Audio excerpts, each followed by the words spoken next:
Welcome back to another episode of Stacking Dennys. I'm Jordan McAbee of RotoBaller. My co-host Nick Giffen of the Action Network. We are down to 12 in the playoffs. We are down to 7 races remaining in the season. Christopher Bell in victory lane at Bristol Motor Speedway in an interesting one. We'll say that. Tire wear definitely came into play at this track. We had some surprise guys up front leading sometimes. Ty Gibbs dominated a good portion of that race. Chase Briscoe came from near the back to lead a lot of that race. Zane Smith came away with a top 3 finish. But in the end, it was Christopher Bell finally getting a win at Bristol, one of his better racetracks, getting a win. You mentioned on the show 2 weeks ago betting him for the championship win. He gets another win under his belt. He's the favorite to win New Hampshire this weekend. But like I said, first, we have to talk about Bristol. Nick, what did you think of Thunder Valley and that tire fiasco that we saw this last weekend? You know, we want a good tire wear race. We really do. Richmond was kind of cool with the tire wear, although, it's a little manufactured with the option tire there, but at least they weren't like cording and, blowing up and stuff. But man, we couldn't even get 60 laps at Bristol without tires falling apart. That's 30 miles. That's like 20 laps at a 1.5 mile track. It's over manufactured. We want tire wear, but I want it to be natural tire wear, not, we rubbed it down to the cords because the temperature was cold and it was like a cheese grater on the cords. I want more natural tire wear. It was exciting. Yeah. But it was one of those things like when the caution came out with 18 to go or something, they restarted with just a handful of laps, and guys like Hocevar stayed out because they didn't have many laps on their tires. They only had 18 laps on his tires. He just got absolutely eaten up in 10 laps at Bristol, which is 5 miles, just completely eaten up, just destroyed. And obviously they should have come in and pit, but hindsight's 2020. But I don't know, man. If you can't even run 5 miles without the tires being a major issue in terms of tire wear, that's a little wild. I retweeted something. I forget who said it, but the gist was we either can go 200 miles on a set of tires or barely go 30, and there's no in between with this car and with these tires, and they need to find that sweet spot. Yes, it was entertaining, but at the same time, this is one of the most important races of the year. These final 10 races are super important when it comes to determining this championship. And the biggest thing that I did not like about this, and I tweeted about it a couple times during the race, was the fact that they added tires to the allotment during the race. Yeah. Because it fucked with people's strategies so much. People were calling a race based on the sets that they were told they were going to have all weekend. And then in the middle of this thing, and NASCAR realized that they're going through tires like crazy, okay, everybody gets an extra set. Anybody that early pitted or was down a set just got an advantage, just got a major advantage. And that really rubbed me the wrong way, even more than the tire wear. I was a little irritated by how much tire wear there was, but I was really irritated by the extra set that NASCAR decided to allocate to these teams. And it created other problems, right? It wasn't just the tire wear, but these things were chunking off on the track. So anytime there was a caution, which there were quite a bit of, ton of them, they had to take an extra 5 laps to bring out the sweepers to sweep off the chunks of tire that are just coming off. We're not talking like normal marbles. We're talking, again, like somebody fucking took a cheese grater to it and left shreds all over the place. We're not talking your normal marbles that you get from tires. This was just chunks of garbage out there. And they had to sweep it every single time they threw the caution. And it also created a lot of the fire issues that we saw with like Josh Berry or Austin Cindric, right? And that's dangerous because these guys are inhaling rubber fire smoke. Josh Berry, you could tell he wasn't super comfortable after getting out of that car, and Austin Cindric had to try to plow through it just to stay in the playoff hunt. And so it's extra dangerous there as well. So it created a bunch of other knock-on effects. And speaking of tweets you saw, I saw one that says tires every 30 to 40 laps. This series has gotten so far away from the damn basics. Loads of people are going to praise this because it's interesting and chaotic, but I mean, it's pathetic, right? So I didn't like it. But it got 80 something percent in the good race poll, and I just didn't like it because it's so manufactured. And if you need tires every 30 to 40 laps or 40 to 50 laps, that's 25 miles. That's 25 miles. We we can run 60 laps at Daytona or Talladega, right? 2.5 mile track. That's 150 miles without issues. Now we can't run 25 miles. So we need to find a happy medium in there. But I will say, at least I had a plus 11.7 unit day, monster day, hit 22-1 on Hocevar top Chevy, 18-1 on Zane top 10. I think you had them 18 or 20-1 as well. A couple other significant plus money bets. I had a plus 260 group on Zane, a plus 220 on another driver's head to head, or I should say top 10. Just annoyed with that finish because Ty Gibbs kind of got screwed coming to pit road. He got behind another car and it kind of blocked him and slowed him down. And then the late cautions didn't really help him in his favor either. But I wish I had hit that 104-1 Hocevar top Chevy Gibbs top Toyota parlay because they were the best Chevy and the best Toyota all race. Yeah, Gibbs definitely had the car to beat, which, it's kind of reminding me of Austin Dillon at Richmond. Gibbs sucks everywhere else, but we come to Bristol and he's damn good. You mentioned the cautions, 14 cautions for 137 laps in a 500 lap race. Just a massive amount of cautions. The time it took, man, it took so long to. Yeah. I think somebody tallied it up. I don't remember where it is, but it was stage 3 had, I don't remember the amount of time run under caution versus the amount of time run under green. And it was I think it was pretty equal or something from what I saw. Mm-hmm. It was let's say I'm not surprised by the results of the good race poll. Because people that's why Wreckfest at Daytona and Talladega get such high ratings because people like to see the chaos. Now here's a question for you. Would you rather have what we saw here on Saturday night, or would you rather have the previous 2 Bristol races where nobody could pass, nobody could do anything, and Kyle Larson led 450 laps? Previous. Really? Yeah. Because that's actual racing, in my opinion, more so than save your stuff and pray it doesn't fall apart. I want to see racing. I don't want to see saving and hoping it doesn't fall apart. Even with the fact that nobody could pass under the old. But you could pass. You could pass. You just couldn't pass Larson because he was so good. But the rest of the field had tons of passing. Yeah. You could slide job. You could go down. Because the PJ1. I'm talking about those past couple of races. Started out on the bottom and then the line moved to the top, but you can still try to pull off a slide job by going bottom and just bombing it in there and hoping it stuck and the guy gave you enough room on the top when you slid back up. You could still race, and it was different through the field than it was trying to just pass the leader. It wasn't great racing, but it was racing.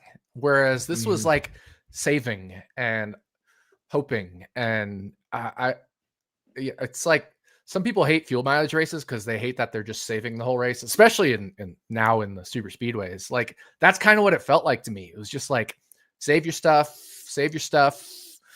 and then hope your tires last longer than everybody else's. And I don't know. I didn't think it was that great.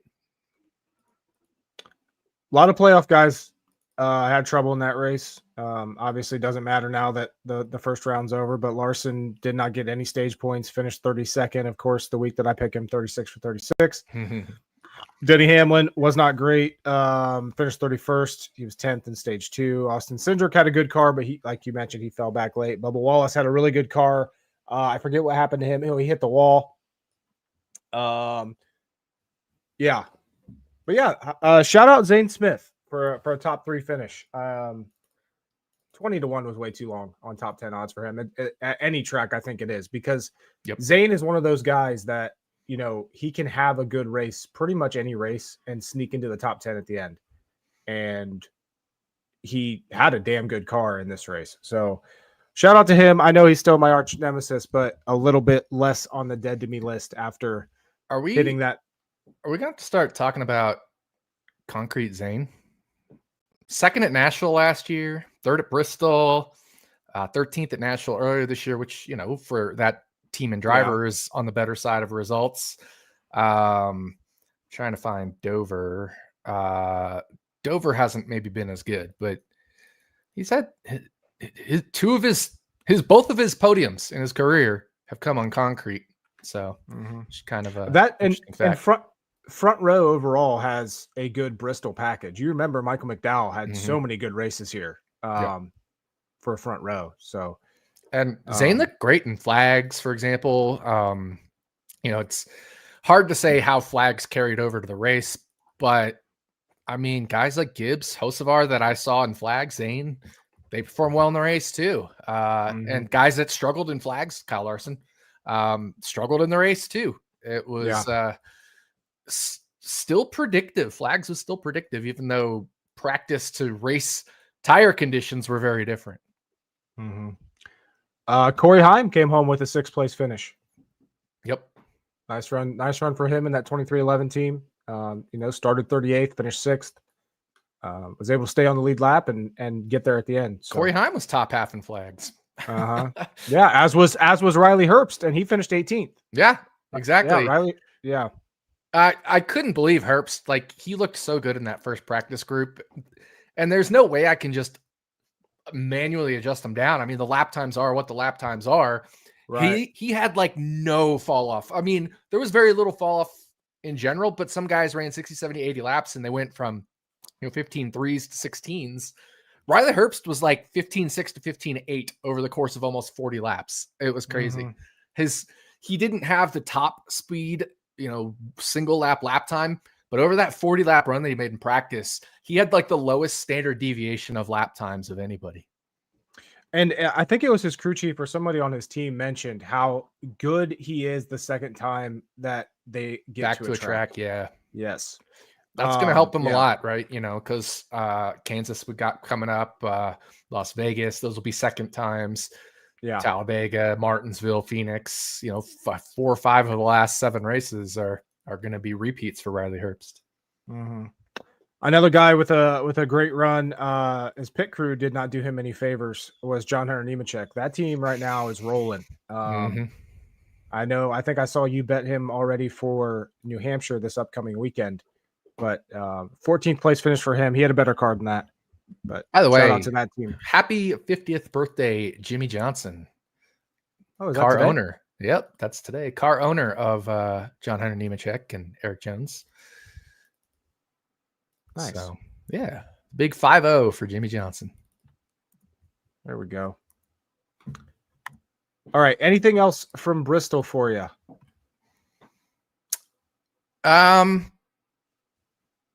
No, I'm really happy again with the bets. Like, I had Ty Gibbs outright. I had Keselowski once I saw it was a tire race and he ended up finishing second. I had Hocevar outright from post-practice and qualifying. He was 45 and even 50 to 1 at FanDuel. I bet at 45 and then FanDuel posted later 50. And so I double bet him, but yeah, I even bet Zane live and he finished third.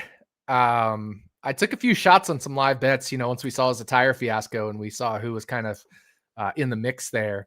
I took a shot on a couple drivers there and I ended up, getting drivers that finished second, third. I don't think I took Blaney or Joey 4th and 5th, but like I said, I had Ty Gibbs. He dominated the whole race. I had Hocevar, he finished 7th. So just really, really happy with the betting and just looking at the tracking here. I've made 374 bets on NASCAR this year, not IndyCar, NASCAR. 18% ROI. You've made 124 bets on NASCAR tracked in the Action app. 36.5% ROI. So we're fucking killing it. And then I had a 34% ROI on my indie bets this year. So listen to fucking Stacking Dennys, people. Yeah, that I haven't looked at the numbers lately, but that's awesome. Yeah. And I was yeah, it's fun. It's always fun when we can have good years. You know, like I know you went through quite a bit of that. You know, a little bit of struggle in the middle of the season, but as we kept saying, you know, it's going to eventually come back. Like it typically does when the process is correct, and that's exactly what happened. I'm up like 40 units almost, I think, just on NASCAR since that right before Memorial Day weekend, you know, Indy 500, Coca-Cola 600 weekend. I'm trying to pull it up. So just on NASCAR, I went, yeah, I'm up. What's NFL? NASCAR. Yeah, I'm up 39 units since Memorial Day weekend, basically. So, oh yeah. Yeah. Oh yeah. Anything else with Bristol? Now let's talk playoffs, baby. Hell yeah. So we are down to the round of 12 now. 7 races left, 12 drivers in contention for this championship. Alex Bowman, Shane Van Gisbergen, Austin Dillon, and Josh Berry all eliminated. We now have the round of 12 guys. Denny Hamlin sitting plus 26 to the points or to the cutoff line. Byron's plus 24, as is Kyle Larson. Christopher Bell plus 20. Byron plus 19. Briscoe plus 10. Chase Elliott plus 5. Bubba Wallace right now plus 1 as we get started in these next 3 races. Austin Cindric, Joey Logano, Ross Chastain, Tyler Reddick, all within 3 points of the cut line, all very close together. 3 races in this round. Starts this weekend with New Hampshire. We got Kansas, and then we got the Roval at Charlotte. So short flat track, intermediate track, and a road course. 3 very different racetracks. What? 3 tracks that Christopher Bell probably is going to win, you know? Yeah. I mean, he dominated the Kansas race last year, the playoff race, finished second at Kansas earlier this year. We all know about New Hampshire. And then the Roval, 2 of the last 3 Rovals, he's finished top 2. Mm-hmm. Yeah. And wasn't for that SVG guy. Right. Christopher Bell might sweep the round.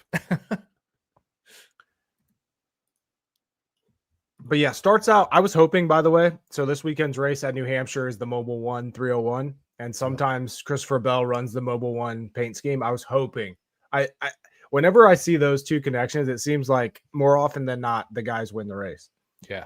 But that's your playoff picture heading into New Hampshire. Obviously, Christopher Bell is the favorite this week. But let's talk about guys that could be in for a rough round, and maybe some big name drivers that you think could fall off here heading into the round of 8, because we are now getting to kind of the best of the best. We're going to eliminate 1 or 2 really good drivers, if not more, this weekend or this next 3 races. So yeah, who do you think, what bigger name driver do you think could be in the most trouble this round with these next 3 races? I think the Hendrick drivers. And honestly, you could pick among all 3 of them, just because they've been bad. They had, between the 4 of them, if you had Alex Bowman, right, 12 starts in the round of 16, 2 top 10s, and only really one of them was a legit, like Bowman's. He kind of got on strategy. He spun at some point in the race, but Elliott was fast at Gateway. He was probably a top 5 car at Gateway, finished 3rd, borderline top 5, but that's it. That was the only other top 10 besides Bowman's at Bristol, and Bowman got eliminated. New Hampshire has been kind of JGR 2311 as of late. Toyota plus the Penske's. And then the Roval, you've got SVG, you've got a lot of good, strong Toyotas. And then I think the Chevys will be mixed in, but I could see a Hendrick Motorsports driver falling out this round. I agree. And I honestly, all it takes, I think, is one bad happening. Because I don't even think two of them need bad luck. I think if one of them, like a Byron or a Larson, has some bad luck, I think Chase Elliott could easily just drop out. You know, obviously there's the Roval in there. He's a really good road course racer, but he could be someone, you know, with as tight as it is down there on that cutoff line right now, that he could be one of those guys. Plus, he doesn't get many stage points. Yeah. So I'm with you there. That was my initial thought coming into this weekend, and after Bristol, after these last few races, is we had a little bit of concern when these playoffs started whether Hendrick Motorsports was in their summer slump and whether they were just testing. But it seems like Joe Gibbs Racing, Toyota, and maybe even Joe Gibbs Racing, I think, and Toyota right now are the best in the field right now. They are fielding the best cars everywhere. Ford, especially on long runs, is really good. And we know that Penske, the only Fords remaining are the Penske guys. And we know they love to pull the rabbits out of their fucking ass. Yep. But Chevy is just struggling right now. And it would not be surprising if Toyota has 1, 2, 3, 4, 5 drivers left in this round of 12. I would not be surprised if all 5 made it into the round of 8. And you want to extend it a little further. I mean, John Hunter Nemechek and Eric Jones have been performing really well. Legitimately good. Last handful of races. Yeah. Yes. John Hunter Nemechek has been fun to watch. I don't think he's getting enough credit, enough people talking about him. That team has so much speed. He had an average finish of 8 in the round of 12, or in the round of 16. Average finish of 8.0. And like I said, his pit crew made 2 huge mistakes at Bristol. He would have had, I think, a top 5 car. He absolutely would have been a top 10 car. He would have swept the top 10, as iFantasy race Ryan likes to say. You know, swept the top 10 in the round of 16, if not for the pit crew mistakes. So Toyota looks really strong. But I do have a Toyota driver that I think is going to struggle this round. Tyler Reddick. Yep. Yeah. New Hampshire is okay, not great for him. He's been dog shit at Kansas last year and this year. 23. Yes, that is a good point. And the Roval, you know, is fine for him, but he's not the Tyler Reddick of 2-3 years ago road course, you know, especially with Allmendinger in the mix and SVG in the mix now full-time.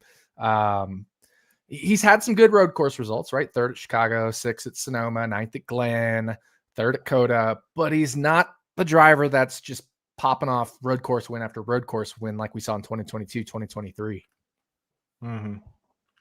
That's a very good point. Now the other non-Hendrick, going back to Chevy, the other non-Hendrick Chevy in the playoffs is Ross Chastain, and I'm curious to hear your thoughts about him because he won Kansas last year in the playoffs. At New Hampshire, he finished 10th last year. He has a couple 8th place finishes. He's one that, like, I can go either way on. I can either go, yes, he's going to make it to, like, he's so borderline for me. Yeah. And it's all going to depend on what the Penske guys do. I agree. He'll be in a dogfight for, you know, transferring. He's got massive upside. You mentioned he won Kansas. He won Charlotte earlier this year, finished 2nd at Texas, finished 5th at Vegas. Kansas wasn't amazing for him earlier this year, but, you know, he needs to perform at Kansas.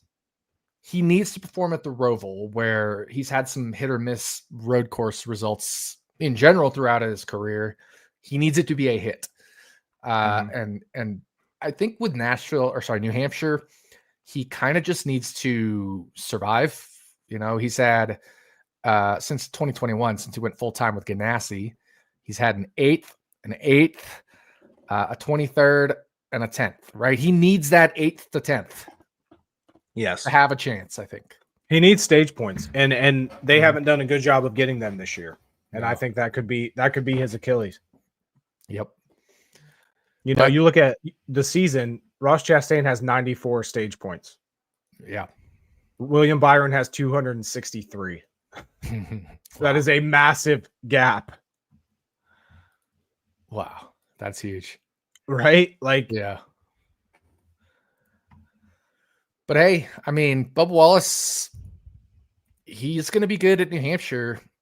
Will 2311 perform at Kansas? Because they haven't been the past couple of years. And then the Roval's always questionable for Bubba Wallace as well. So he's going to be a part of that dogfight, I think. But he's been performing so well everywhere. I've got him in. I've got him advancing. But it's not going to be easy for Bubba Wallace. I will say this. Bubba Wallace last 4 races at Charlotte Roval, 9th, 16th, 7th, and 14th.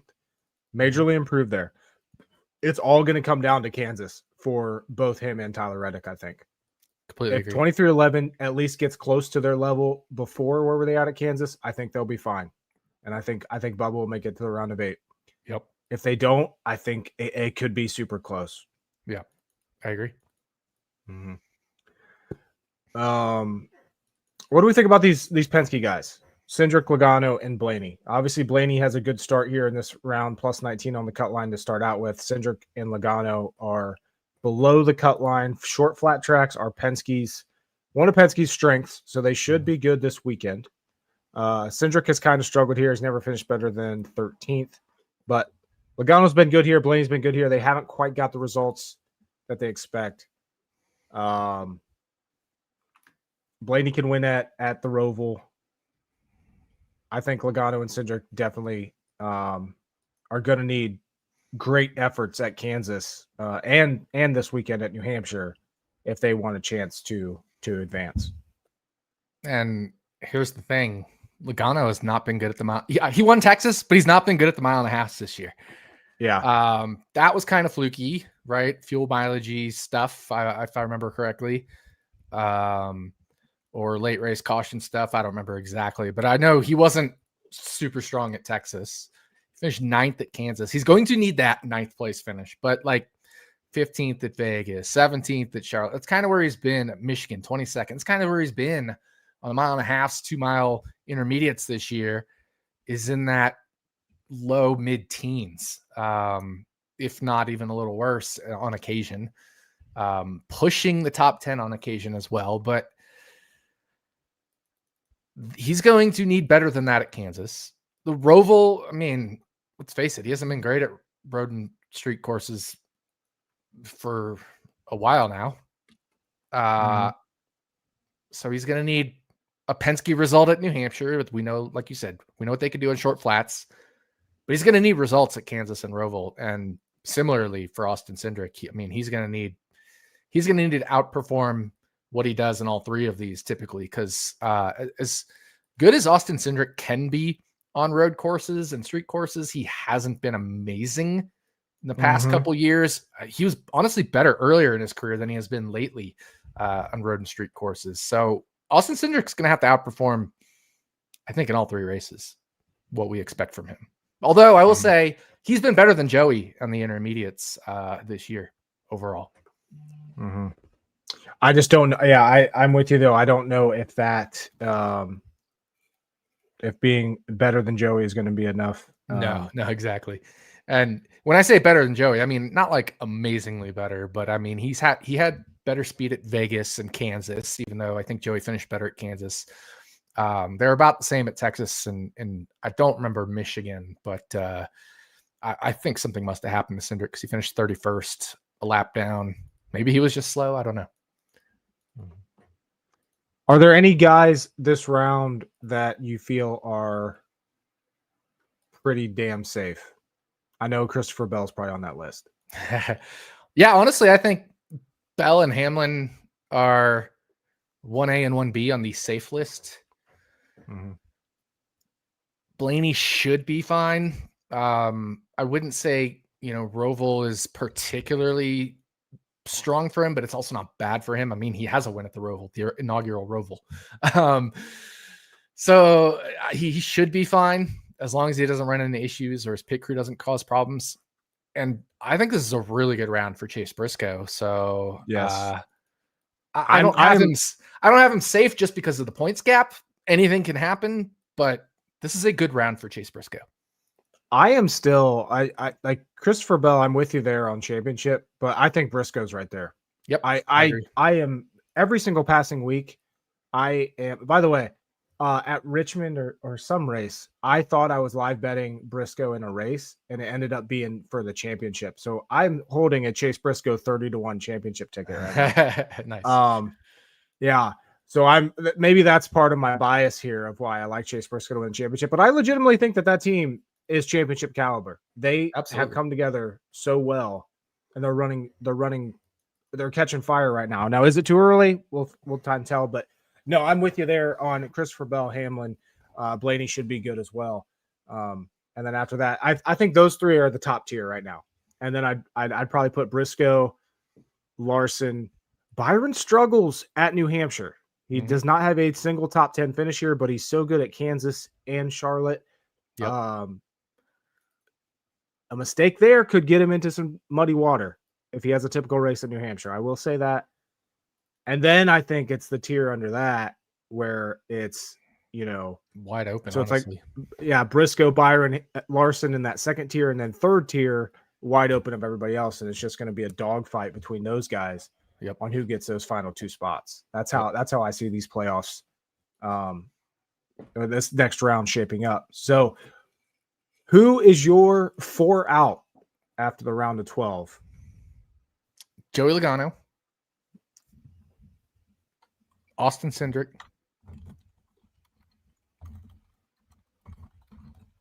Ross Chastain, and Tyler Reddick, the current 4 out. I'm sticking with those 4.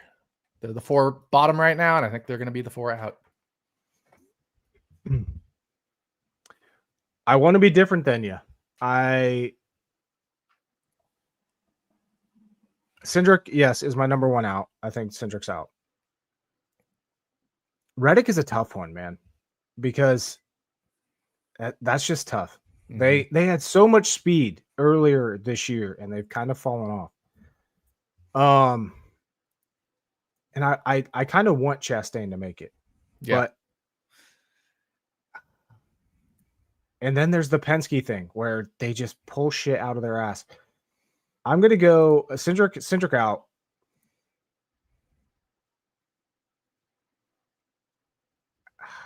I don't want this to happen. I'm rooting for him, but I'm going to say Bubba Wallace is out. I'll grow with Ross Chastain as well. Cindric, Chastain, Bubba. For me, Bubba's current form was too good to leave him out. I know. I don't want to do it. I don't want to. And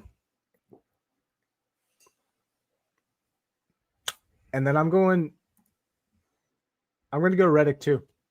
So I think Logano gets in over Bubba. Wow. Compared to your list. Which is crazy because we're just talking and I was just saying how good Toyota is right now. Yeah. And I just eliminated two of the 5. But that's how tight it is. It is. It's I think this is going to be a really good round. But yeah. All right. Look, all it takes is one issue for Chase I would say Kyle Briscoe. Larson. Yeah, Elliott Briscoe, even Blaney and Bell. It's gonna be a little harder for Byron Larson and Hamlin just because they've got those few extra points. But all the way up through potentially Blaney and Bell, one issue gets them really close to the cut line. I think Hamlin, Larson, and Byron can probably survive an issue and still be double digits to the good, but even then that makes you uncomfortable, right? Because then a second issue and you're toast. Here's the thing with Byron and why he would be my sleeper to get knocked out from this round. As far as like the big name drivers, he's just not good at New Hampshire. He does have a second place stage finish, but his stage finishes in the 3 next gen races here did not finish top 10 in either stage last year. He finished second in 2023 and then did not finish top 10 in the second stage, and then 9th and 8th. His finishes in the overall races, his entire career here, best finish of 11th. He's just not that great here. So if he doesn't get stage points this weekend, and he doesn't finish top 10, and then let's say he blows a tire at Kansas, that is a big thing to overcome and get in, even with those extra 24 points to start out this round over the cut line. So he finished 24th at Kansas earlier this year, right? Things can happen. Things can happen.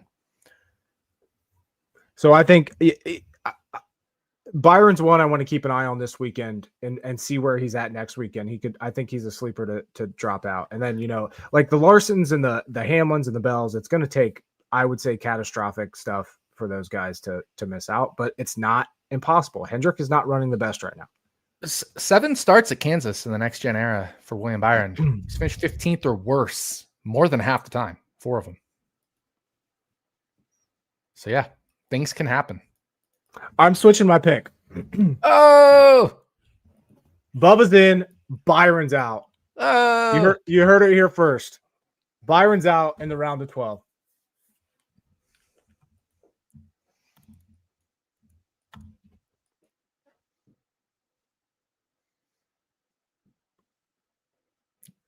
you're gonna have to hope he sucks at the Roval because he's good. I know. I know. Trust me. I was looking at this when you were talking earlier, and I was like, man, I can't go Byron. Finishes of second and third in the last 2.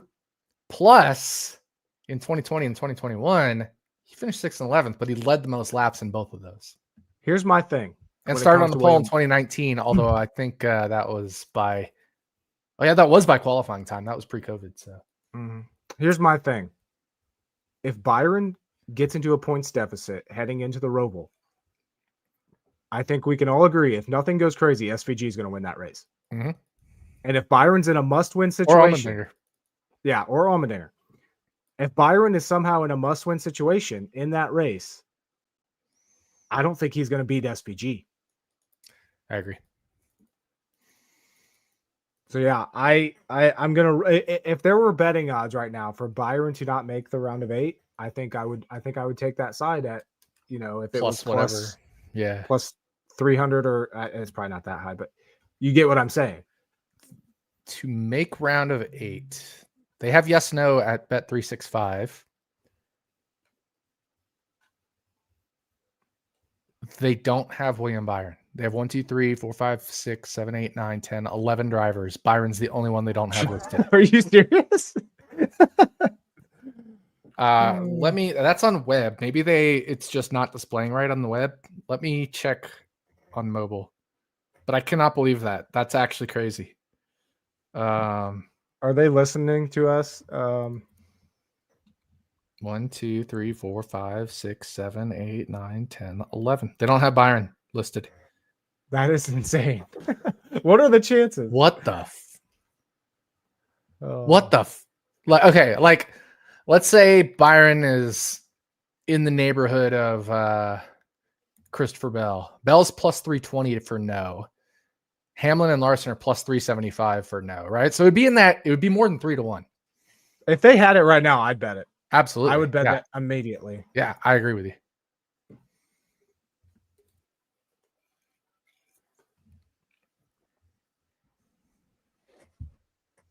That's wild. Yeah, that's crazy. All right. Okay, we're on to New Hampshire. The Mobil 1-301. Last year's race winner, Mr. Christopher Bell. Led 149 laps, had a driver rating of 142.1. He started on the pole here in 2023. He also won here in 2022. He finished second here in 2021. Christopher Bell is the favorite to win this weekend's race. Got DraftKings pulled up right now. He's 3-1. Got Blaney at plus 650, as is Denny Hamlin. Larson at 7-1. Briscoe at 8-1. Again, this is just FanDuel. Logano at 10-1. Byron 15-1. But Christopher Bell, the heavy favorite. I think we're both on board that is how it should be. Yeah, easily the favorite. I mean, even the race in 2021 where he finished second, it was to Eric Almirola. He's kind of catching him at the end, and then he kind of, that was the people one were saying that, yeah, he was catching him, but Eric Almirola in the last couple laps started pulling away again, and it did end early because of darkness or whatever. The infamous "It's Eric Almirola week" tweet I had, and he was 80-1, and he won. But Mhm. yeah, since then, like you said, second, first, pole, only finished 29th. Obviously, things happen. And first. And of course, last year was last 80 something laps in the rain as well. Not the rain, but the damp conditions. You know what I mean? Wet tires. So last year gets a little bit of a, not an asterisk, but I mean, Bell was good anyway. But, certainly take those last 80 something laps with a grain of salt, because those Stewart-Haas cars came to life in the damp conditions. Briscoe finished second. Barry finished third. I remember Priest came flying forward. He finished 11th. And then even Noah Gregson came forward, I think, from where he was in the damp conditions. And I think he even made a mistake at one point. But so, yeah, like you kind of have to take last year's final results with a grain of salt, but more than 2/3 of the race was run in dry. So you can still use like aggregate running position, stage finishes, that kind of thing to analyze last year.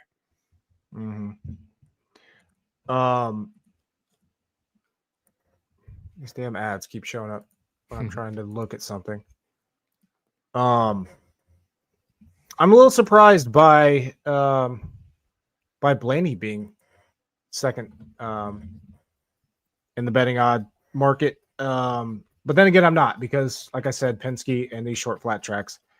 Yep. Now, one driver who had a really good race here last year, and I know I saw either you or Greg bet him for a top 10 finish. Josh Berry came home third here last year, had a horrendous first round of the playoffs, but this could be a race where someone like that, another Penske affiliated Ford, could make some noise. No, I agree. I think that's a really nice bet from Greg. It wasn't me. It was him. Okay. I knew it was someone. But, I believe the odds moved on Josh Berry. I can't find his top 10 odds right now. I'm scrolling. There it is. He's plus 195 somewhere. That doesn't make sense. Plus 195 at FanDuel. He got longer? I thought it was like, or I forget where he tracked. I forget where Greg tracked. He might have tracked him at a different book, but if he's plus 195 at FanDuel, I'm betting him right now. I'm looking. Yeah, plus 195. All right, I'm in for a unit on Josh Berry. Plus 195. Right there with Greg. I think that's a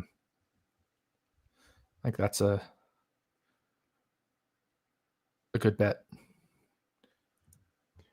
Yeah, that was definitely one. Yeah, I'm gonna I track ended it up right now too.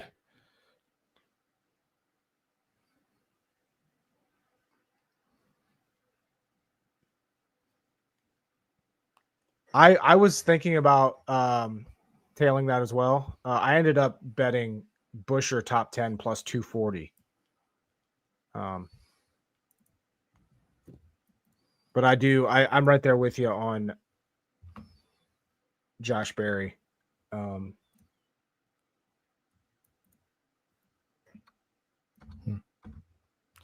a hard time tagging right now. We're updating our app. We're getting a new version out in the next couple days.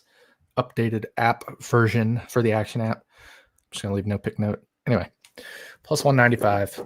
FanDuel. Josh Berry. I'm in. Love that. Great bet. Shout out to Greg Mathern over at Win the Race. Yes. I'm just checking some of these other books.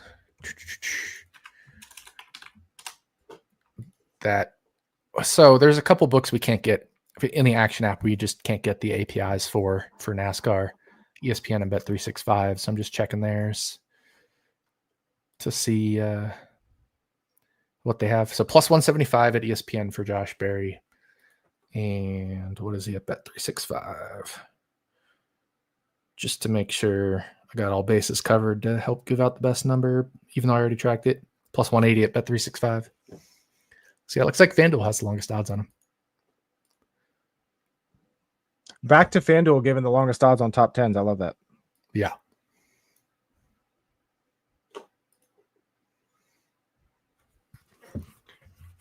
All right. So yeah, we've established Christopher Bell as the favorite. Who would you say do you think Christopher Bell's in a tier of his own this weekend? Yes. Absolutely 100% yes. He should be. And it's interesting, you said Blaney second. Just based on aggregate odds, it looks like Blaney and Hamlin, as far as longest number out there, they're both 7-1 at FanDuel. So kind of co-second and third, which I think makes sense. But honestly, I'd probably put Chase Briscoe up there with them. I see, you read my mind. I have suddenly turned into a Chase Briscoe fan. And if you remember, this is me admitting that I have been wrong. Because if you remember, these last probably how many years have we been doing this? A good while. This is season number 4, I believe. I have never said much good about Chase Briscoe. No. I love Chase Briscoe. I think he's super cool. I'm gonna have to replay back to when he signed with JGR. I'm pretty sure I said that he's going to underperform in top tier equipment. And I was completely wrong. I am sold on Chase Briscoe. I am. I think there's a good chance he's going to be the champion this year. Yeah. I mean, let me just count them. 1, 2, 3, 4, 5, 6, 7, 8, 9, 10, 11, 12 top 5s in 29 races. That's fantastic. Mm-hmm. I mean, that's Truex numbers. Yeah. And it took them, like, they got off to a little slow start to start off the year, but they are clicking right now, for sure. And if they get any better, I mean, it's tough.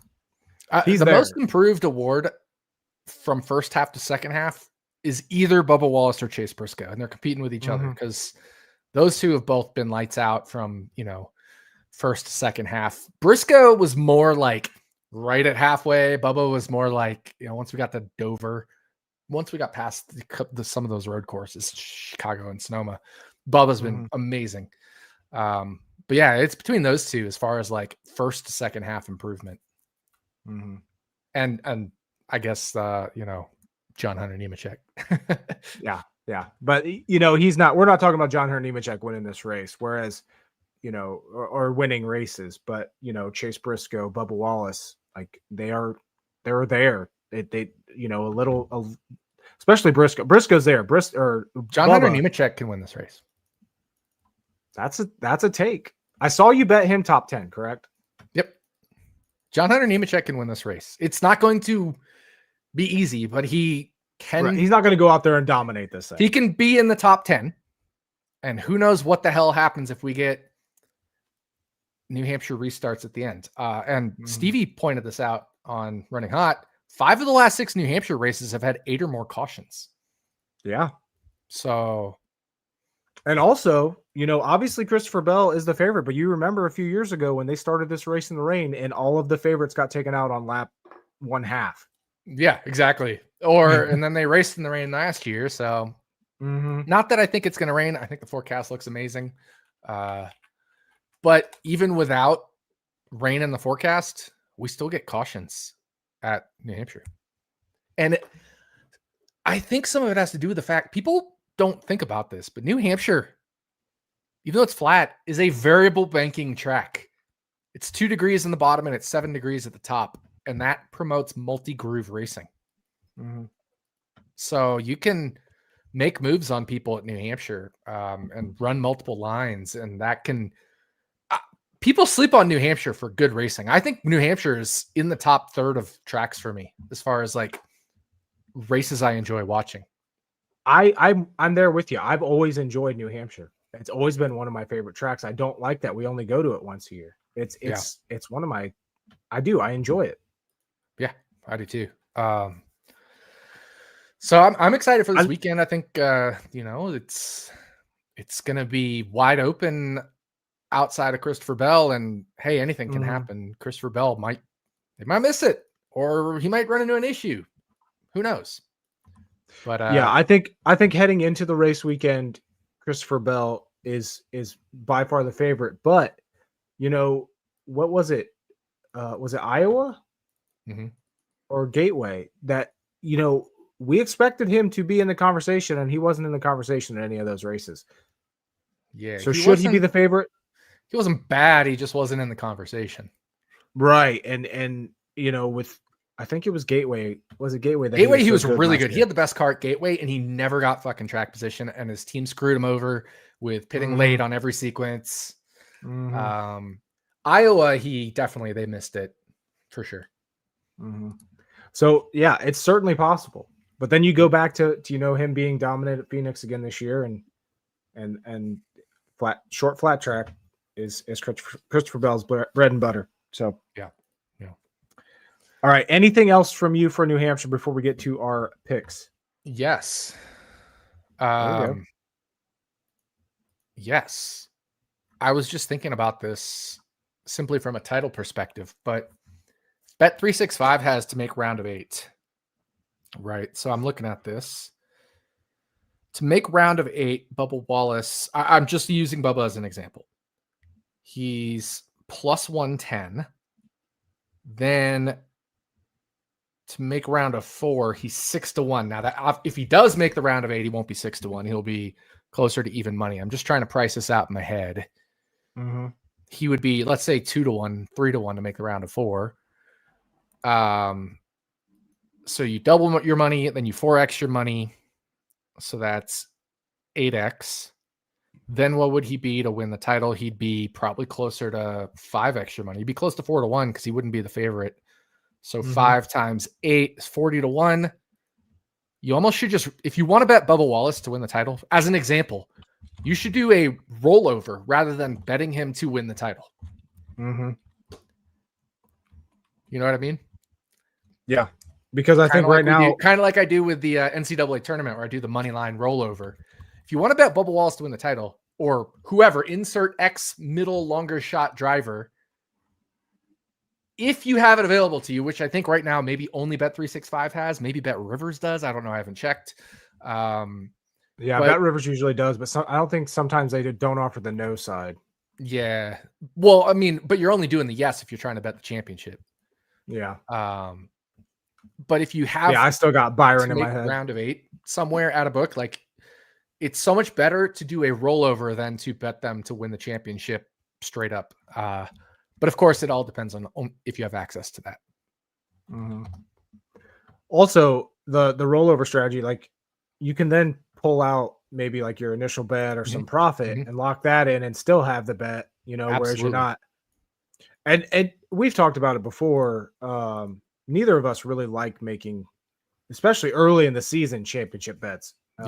Outside of very, very, very good values or even like win total bets. I don't love making them just because your money's tied up for so long. But yeah, I don't either. We do it just to, at least for running hot, just to have a show. And I did bet them. I mean, I bet what I give out, but it's not fun tying up money for the whole season unless it's like a super long odds bet. Like for NFL, I have no problem 22-1 to a most passing yards because then you're getting 22 times your return if he hits.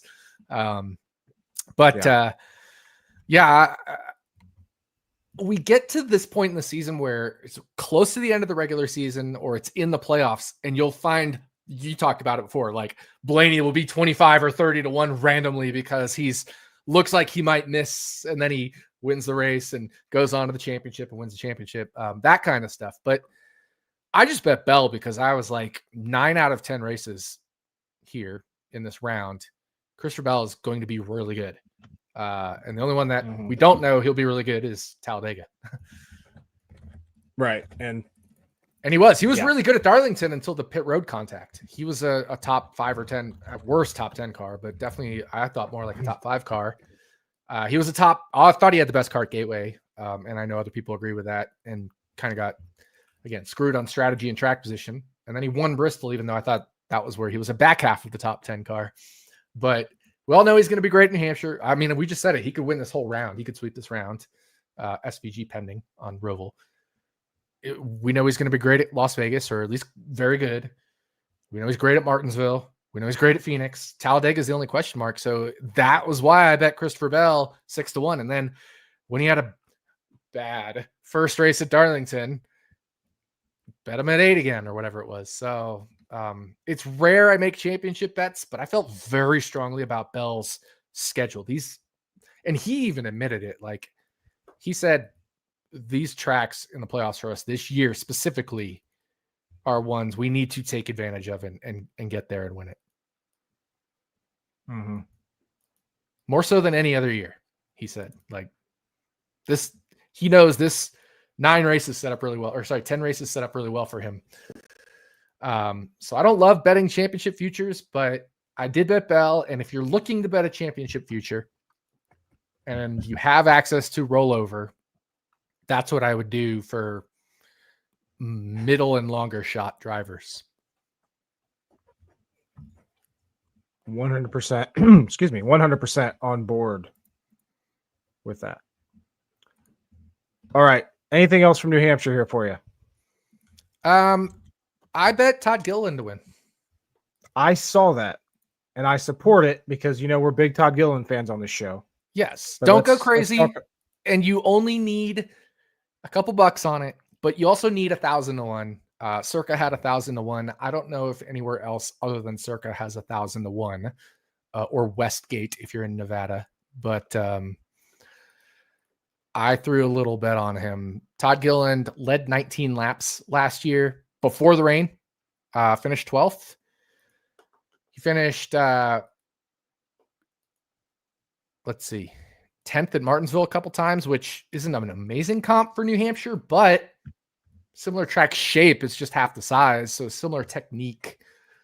And then I don't love doing this, but I notice a lot of drivers that do really well at Pocono and Indy do well at New Hampshire just because they're flat. Mhm. So even though they're bigger Mhm. flats, they still do well. And Todd Gilliland's finished 6th at Indy each of Yes. the past 2 seasons. But like another driver, Eric Jones always does well at Pocono, has had really good New Hampshire results, 11th, 13th, 11th the last 3 years. You wouldn't really think of Eric Jones as a New Hampshire guy. So I bet him top 10. But yeah, I like Todd Gilliland here, more so for the top 10, of course, 10 to 1. But if you want to talk like units, I bet 0.025 units on Todd Gilliland at 1,000 to 1 to win this race. I didn't track it because I don't recommend it. It was only at Circa where I saw the price. Just saying I did. That's the celebration that this show will have if Todd Gilliland wins this Mhm. race. Oh, yeah. Will be awesome. So I'm not advocating for it. I'm not saying you should go make it yourself. Again, you would need at least, I think, 1,000 to 1. You could do 500 to 1, right? That's 0.2% implied instead of 0.1% at 1,000 to 1. So if there's a 500 and you really have FOMO over it, he's not going to win. Don't bet it. This is, again, not recommended advice, but I have value on it at those numbers. I believe Jim does too, but I'm not going to speak for him. But I bet Todd Gilliland to win 1,000 to 1. Hell yeah. Hashtag Gilly Gang. Mm-hmm. All right. On to our picks to win for this race. Last week I had Larson, you had Hamlin, and we got 32nd and 31st place finishes out of those two. Not the best. No. Man, Larson killed me both in picks to win and 36 for 36. Getting 5 points from Kyle Larson Is catastrophic. Yeah.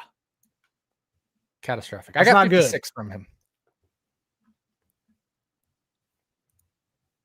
Not good. But I only got 16 Quite the from difference. Stenhouse, so not ideal. Yeah. Yeah. If you would have got a top 10 out of Stenhouse, that would have been, that would be the turning point week that we keep talking about you needing. Mm-hmm. And now you have Bell for New Hampshire. So I talked about it last week about me saving Bell for Phoenix, which is what I did last year. Mm-hmm. And I keep going back and forth on whether I want to do that or not. And I think I'm going to. I'm going to go. And let me explain my reasoning for this. One driver, like I said, Penske likes to pull stuff out of their ass. And after last week's race, Joey Logano has a pretty good qualifying draw this week, and I think he can qualify up front. He's third last to go out. So I'm going to go Joey Logano, and because I don't know where else I'm going to just roll with him and feel great about it. And I don't feel great about it here, but I feel better than average here. So I'm going to go, probably regret this if Bell's on the pole and dominates this thing, but I'm going Joey Logano, getting him off of my use list. I still don't know where I'm going to use Briscoe. Every single week I talk to myself, or I say in my head, this is the week to use Briscoe. Get it done. And I don't. But I'm going Logano for this weekend's race in New Hampshire.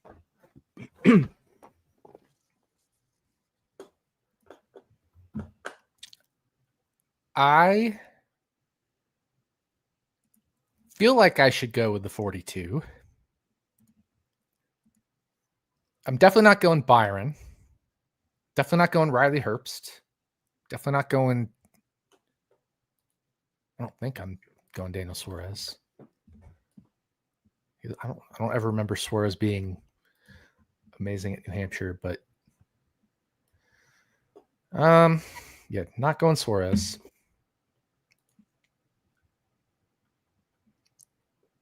I'm not going Allmendinger.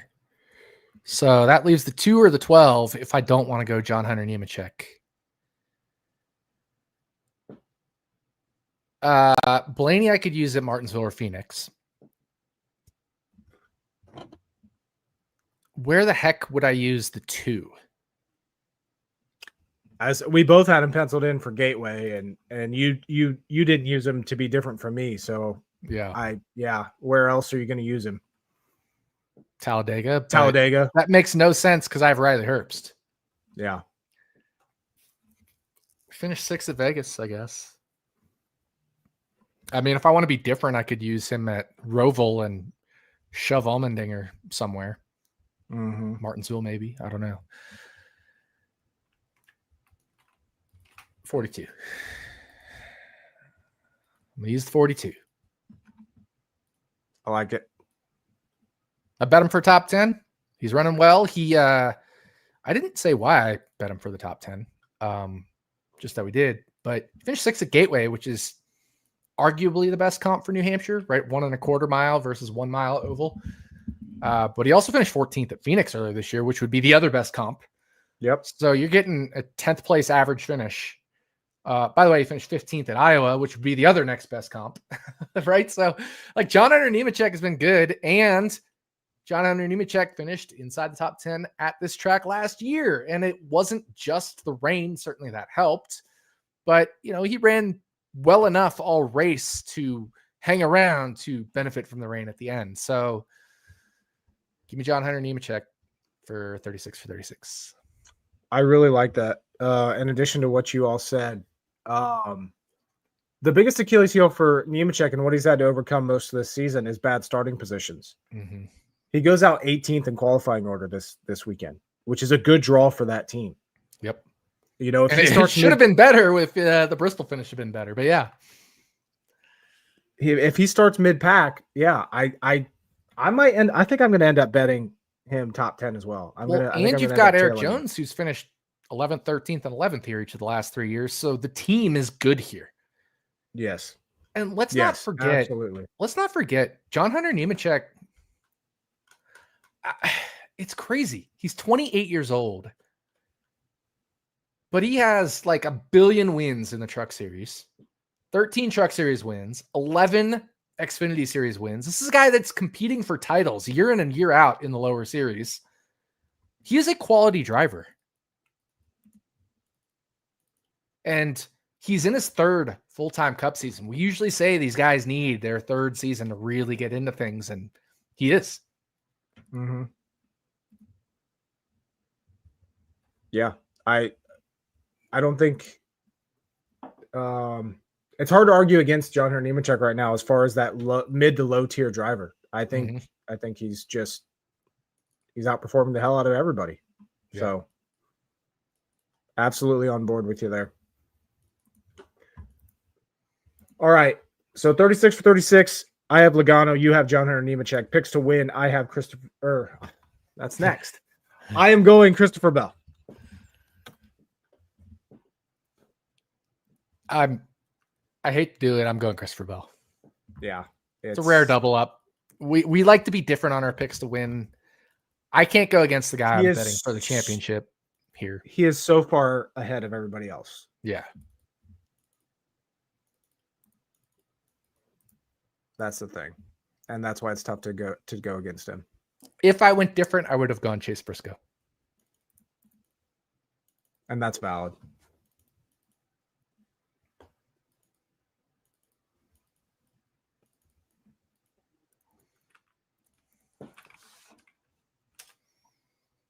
Okay.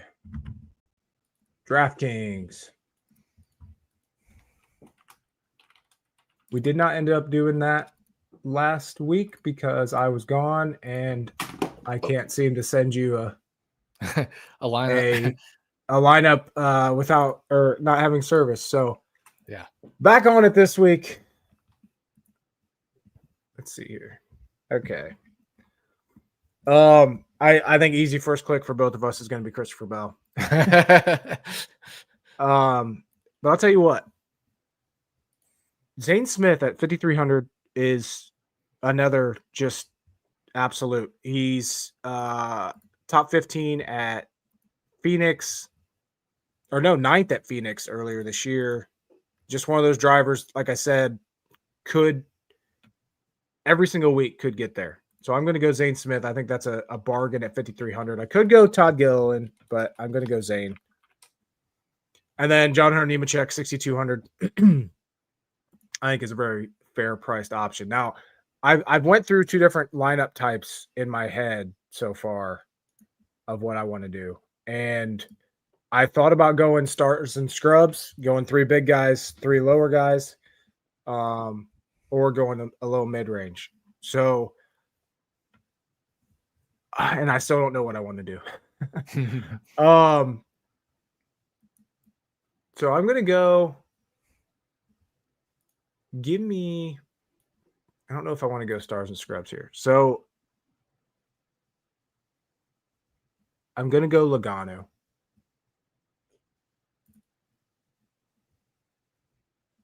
And I'm going to go Blaney. Oh, I don't love that. I just don't. Larson seems underpriced at 10-2. Alex Bowman at 6'8" seems ridiculously underpriced. I was looking at his stats here because I was like, this is ridiculous.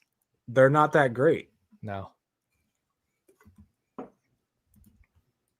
Yeah, Bowman here, 36th last year, 14th, 39th, or 35th, 9th, 15th, 14th.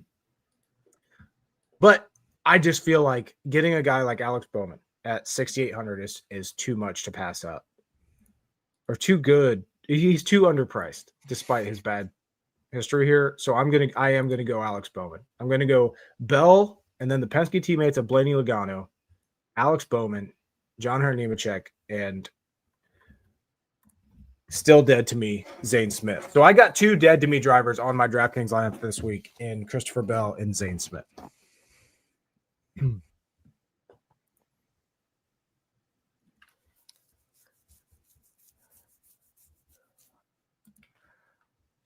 I am definitely different from you. Good. This is New Hampshire has historically been one of those tracks where my DraftKings lineups have kind of been all over the place. Very much understood.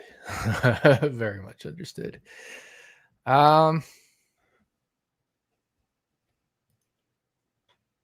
Give me Christopher Bell. Yep. Give me Josh Berry.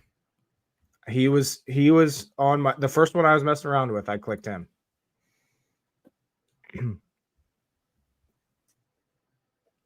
Give me Eric Jones. I like that. And Todd Gilliland. Gilly Gang. So I'm going Nemechek and Zane, and you're going Jones and Gilliland. That's fun. Yeah. Then it's what do we do with the rest of the lineup, right? Yes. This is the tough part because, you got like Byron's not that great here. No, Reddick, he's not. you don't really know. Chase Elliott, decent. Larson, like that Give me range of Bubba drivers Wallace. is tough. That's a good one. And then do I go Briscoe or Hamlin? I'm going to go Denny Hamlin. There we go. Leaving $400 on the table, or do you want to upgrade someone? I'm good. I don't need to upgrade. Quote, upgrade. I did think about part of my thinking was Part of my thinking was Barry crashed out of Bristol, so he's gonna have a early qualifying draw. That's solid.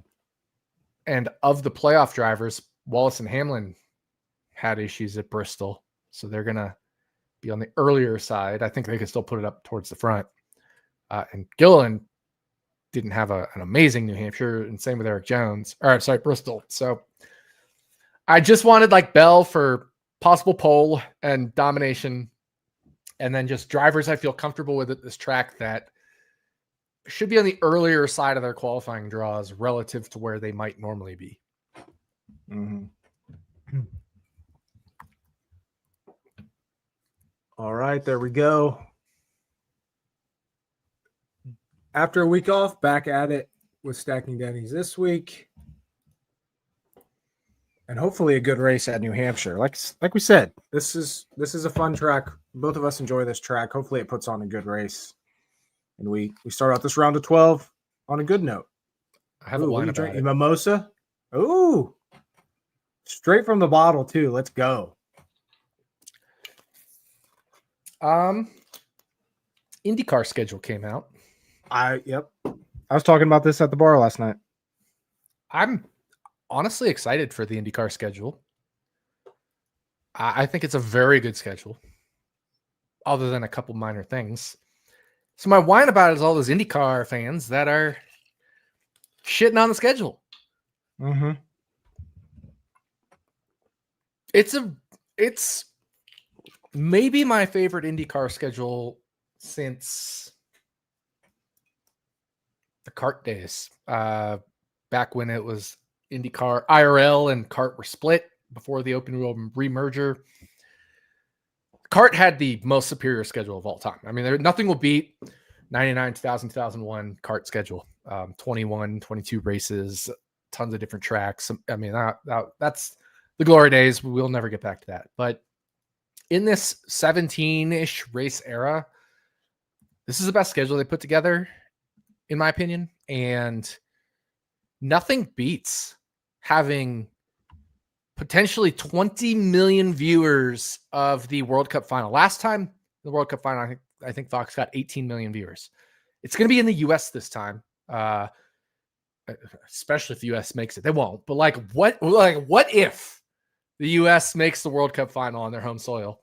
It's going to be 50 million viewers, I think, on Fox. I would bet 50 million viewers if the US made it. Then you get that lead in for Nashville, which was one of the races of the year for IndyCar this year. Got one of the highest ratings outside of the Indy 500 all season, like 1.3 million. And they're doing it 400 miles for Nashville. That's a great race. That is going to be awesome. I'm so excited I can't wait for Kyle Kirkwood to win Nashville after somebody, Messi, USA, Brazil, Spain, somebody wins the World Cup. It's going to be awesome. But the schedule's really good. They lost Iowa, but they added an extra race at Milwaukee. They have the new street race at Arlington, which I think is fantastic. So it's going to be an exciting IndyCar season. And we're still getting into silly season for IndyCar. There's still a lot to be determined on who's going where for IndyCar. I'm at 4 races in March for IndyCar. 4 races in March. They usually have like 1. I love it. This IndyCar schedule is awesome. A couple things didn't work out. I know that's what I'm seeing most of the complaints are. No Mexico, no DC street course, no whatever, moving Laguna Seca to the finale. I think it's worth moving Laguna Seca to the finale to get maybe the biggest audience you've had outside of the Indy 500 ever to watch your race for Nashville. So yeah, I'm positive about this schedule, and I think in 2027, I think we're going to get to that 18, 19, 20 number on IndyCar. There's strong rumors of Denver Street, strong rumors of Mexico, road course there in Mexico, the one that NASCAR raced. That would push it up to 19. We'd probably lose one of the double headers, but maybe we get Iowa back, or maybe we get Richmond, or maybe we get New Hampshire. IndyCar is on the right path, and people are just whining and complaining on Twitter. Like, Fox is invested in this. I'm telling you, Fox invested in IndyCar, and of all the things they could put after the World Cup, they're putting IndyCar after the World Cup. It's huge. Mm-hmm. That's my whine about it. Stop complaining about the damn schedule. It's fucking awesome. And it's going to get better for 2027, but this is a huge improvement for 2026, and they'll get better for 2027. Hell yeah. I might have to tune in. You have to remind me to tune into IndyCar more next year, because I watched some this year. This year was the second half of the season. This year was banger after banger after banger race. The first half of the year sucked. The second half of the year was just unbelievably good. Mm-hmm. And I think, teams finally got a year under their belt with the hybrid. And then once they kind of all got comfortable with it, they figured out ways to use it better, and just things became so much more competitive. And it was second half of the season was amazing. First half of the season was amazing because Kyle won 3 times, but there we go. Yeah. And then the Indy 500 is the Indy 500. I was like, I honestly think there's a chance I go to, I'm definitely going to at least one, but there's a chance I could go up to like 7 or 8 IndyCar races this year. That's wild. Hell yeah. I don't think I'm going to, but if it works out, if it works out, yeah. Like, yeah. Arlington, St. Pete with the truck race doubleheader weekend, mm-hmm. Phoenix with the Cup weekend. I mean, that's massive. Mm-hmm. Indy 500, I really, really want to go to this coming year. Nashville, like, I really want to go to Nashville now because multiple reasons, but like, I actually think it might be kind of low attended just because everyone's gonna be watching, doing World Cup parties. Mm-hmm. Especially if the US makes final. They won't, but if, home soil always helps.